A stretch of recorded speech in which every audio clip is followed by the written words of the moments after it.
бермети. Алыс кетсем куса болуп сагынам, салкын төрүн ысык көлүм, алтын көлүм деп салган жазуучубуз Чыңгыз Айтматов атабыз да өз убагында ысык көлдү сүйгөнүн жана алыста жүргөндө да эң биринчиден эстегенин, сагынаарын айткан экен. Мен да ушундай кереметтей ысык көлдүн жээгинде төрөлүп өскөнүмө абдан сыймыктанам. Ал эми акындар ысык көлүндө көптөгөн ыр саптарын жазышкан. Көлүбүздүн өзгөчөлүгү жайы салкын, кышы жылуу, тоңбойт. Ошондуктан каз өрлөктөр кыштайт. Көлдү тегерете көптөгөн ден соолукка пайдалуу көлдөр бар. Баткактар жана туздуу суу бар.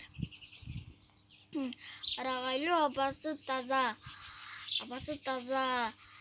Ушу көлүбүзгө чет элдиктер жылдан жылга көп келүүдө. Мен келечекте чоң билим алып, терең окуп, ысык көлүмдүн өнүгүшүнө чоң салым кошкум келет. Мен өзүмдүн дил баянымды 4 сап ыр менен бүтүргүм келди. Көңүлүмдө көл толкут, көбү көккө чачырап, күрпүлдөп келип урунуп, берметин төгүп чачышат.